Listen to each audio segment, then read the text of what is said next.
The reaction of the crowd, as you saw on that commentary, to the Lucas Moura substitution was not a good sign for Nuno Espirito Santo. Then yesterday, the news came out that the Tottenham board were meeting, and today, this morning, confirmation that he has been sacked. Let's go to Alex Aljo then, who is outside the Tottenham Hotspur Stadium, who can talk us, Alex, through the events of the sort of last 28 hours or so.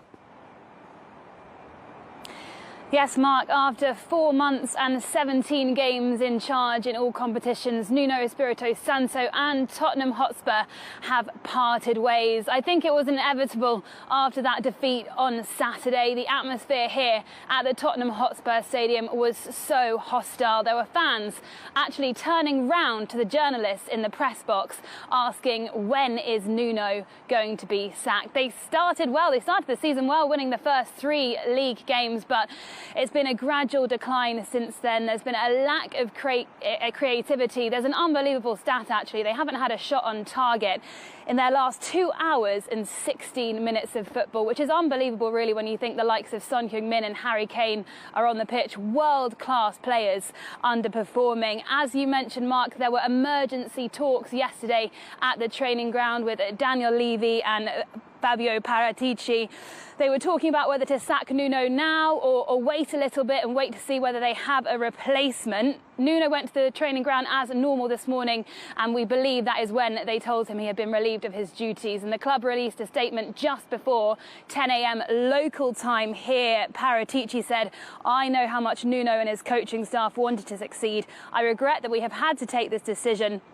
Nuno is a true gentleman and will always be welcome here. We should like to thank him and his coaching staff and wish them well for the future." A further coaching update will follow in due course. So Tottenham now looking for their 4th permanent manager in the last 3 years. It's believed they're in the latter stages of talks with Antonio Conte, who was actually top of their list to come in to take over in the summer. But Antonio Conte only left Inter Milan in May. He said he wanted to take a year off, switch off from football, focus on his family, and Levy was unable to reach an agreement with him. But it is believed that he will be arriving in London today. We have got our eyes peeled looking at Lily White House. Maybe he'll arrive here later on today. But yeah, it would be an amazing appointment if they were to get Antonio Conte. I was speaking to a Spurs fan outside here earlier. He said he was in a total state of shock because he thought it would just be another mediocre appointment. But yeah, what a manager Antonio Conte is. He'd be unbelievable here at Tottenham.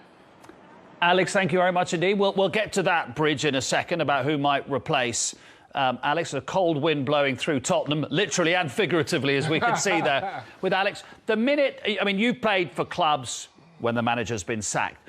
Watching the game, the minute the fans behind were standing up going, "You don't know what you're doing," you're thinking, this is not a good sign, is it? It's not a one-off. Because of their form since August, you're thinking this is not going the right way. As soon as Lucas Moura was running to the touchline, there was a shot of Nuno in his technical area. I was looking behind Nuno, and all you can see are the shots of people going like that, and what are you doing? And then you know the locals are restless, and performances have been poor, and individual performances of the player. I know Nuno has to take a lot of the blame, but players have to be accountable as well, without a doubt. I mean, no, Alex said it there, no shot on goal in over 2 hours, 3 of the last 4 halves. Yeah. So the weekend and the second half against West Ham. No shot on goal. No, and there's always a number that puts a manager's job at risk, and there's always a performance, and there's always one that tips it over the edge. And when you see fans venting inside the stadium and they're singing, "You don't know what you're doing, you're getting sacked in the morning," etc., etc. Daniel Levy is a businessman. He's, oversaw a brand new Tottenham Hotspur Stadium that he wants full every single week for different events, and he's watching the last 20 minutes of that game of all the Tottenham fans just emptying the stadium. That's when you know something's going to happen. Yeah. Let's just have a look at that substitution again, and we'll be quiet and you can hear what the reaction was as Lucas Moura comes off.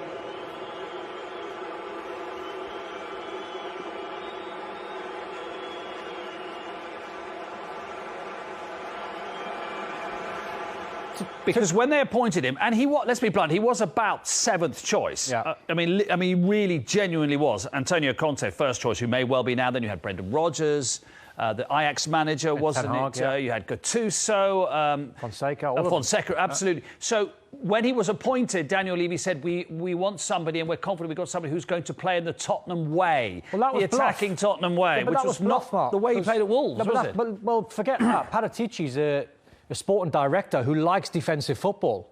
That's what Paratici likes. That's what he's built his model on. So the fit going for Nuno, I could understand because Nuno is quite a defensive manager. But the fit going into Tottenham is not the right fit. It's like when Mourinho went there. Yeah. You knew it was going to end in tears because the styles just don't match up. And I think where Nuno takes a lot of the blame for that Man United performance was when the team sheets came in and you see Man United line up with 3 at the back and 2 wing-backs. The most important people for Tottenham, when they're playing a 4 at the back, is their 2 full-backs. And how he come up with Ben Davies over Reguilon at left-back, I'll never know. And he didn't make the change. Because Reguilon, his strength is getting on the ball. That's the outlet. Let's fast forward a few days and, you know, what Man United do against Man City, and you give Cancelo and Kyle Walker that time on the ball if they play the same system. But it was the performance, it's the lack of goals.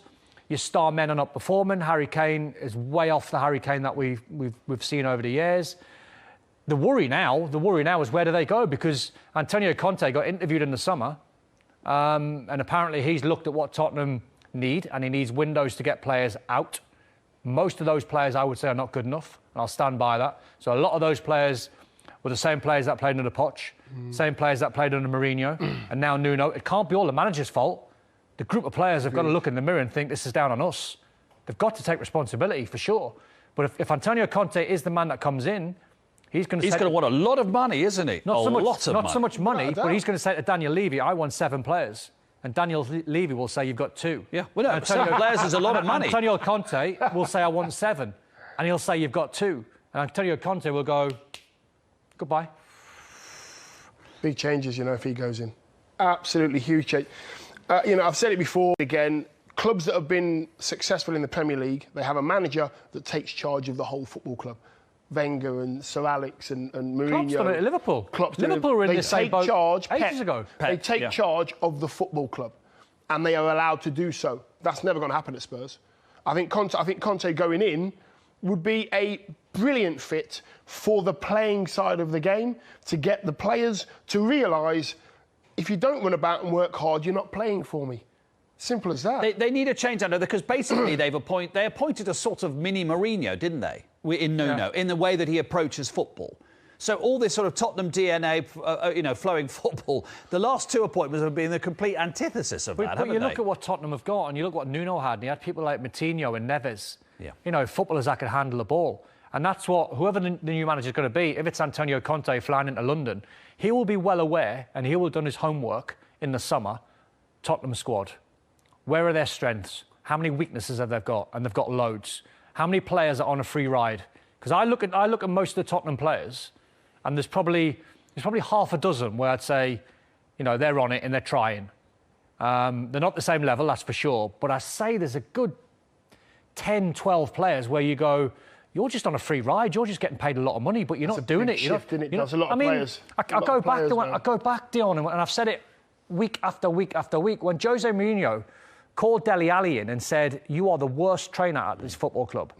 That would destroy me as a professional. It would, yeah. It would absolutely destroy me. And it would destroy me all afternoon until that night when I went to bed and I'd put my alarm clock on. I'd be the first one in training the next day. I'd be the last one to leave. Dele Alli is not the issue, not the biggest issue for the next manager. It's clearly Harry Kane. The next manager has got that enormous elephant in the room to deal with. Yeah, what does he do? I've spoke about Harry Kane so many times, and I've said he is the perfect specimen when it comes to being a centre forward, 6'4", great shape, works really hard. I haven't seen that Harry Kane for a long time.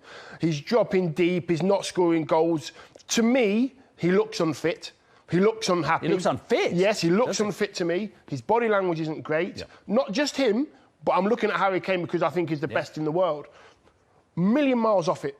Son hasn't been the same. The whole of that Spurs side don't have a leader. See, I would disagree with you. Look at those stats of Harry Kane. I would disagree with you, Mark, on Harry Kane and Son, because those are the 2 players you get back.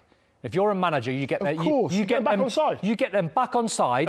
Does Harry Kane want to be back on side? That's the question. But then, if he's not, you get him out the door and you ship him off in January. That's what I mean. It's the 1st of November today. But 2 months today, he could be going Mark, somewhere else. those two are not the problem. Though Harry Kane and Son, they're not the problem. Højbjerg, they're not the problem.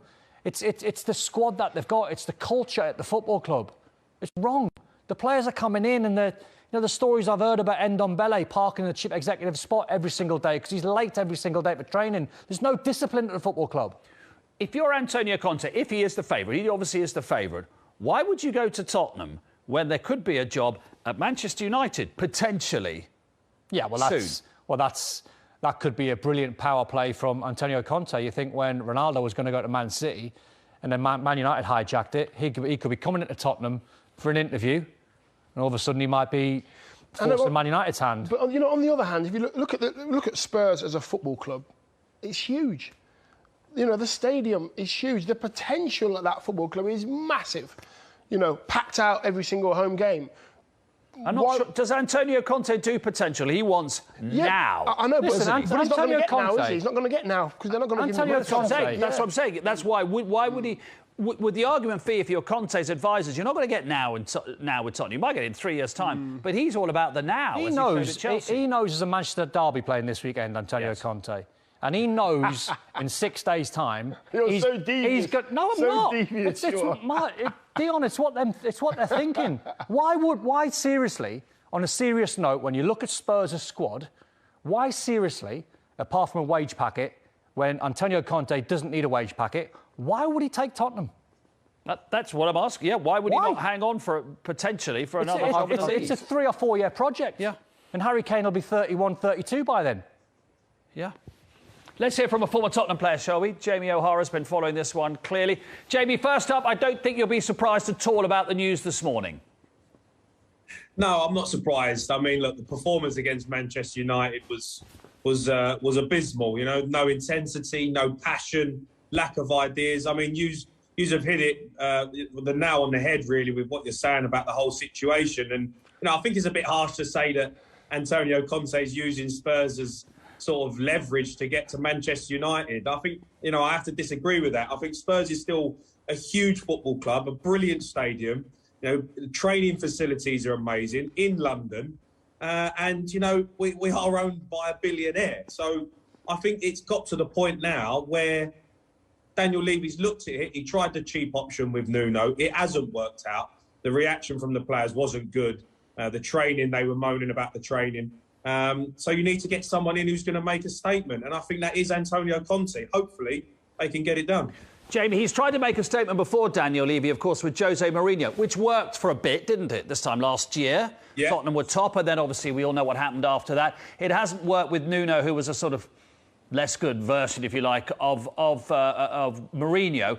So it's incumbent upon Daniel Levy now really to get this right, because Daniel Levy, was getting stick as much as Nuno was over the weekend. Absolutely right. I mean, Daniel Levy's got to take a lot of heat for this because he's the man in charge. He's the guy who's got to put this squad together, the manager, and bring the whole club together. And he's got it wrong. He's got it totally wrong with Nuno. It become a fiasco in the summer. Inspiration signing with Nuno in the end to bring him in. They should have just been patient. Ryan Mason was actually doing an OK job. I think they went out and tried to get Conte. Didn't happen. Wasn't interested. And now the pressure's built. He's seen that this team isn't playing well with Nuno.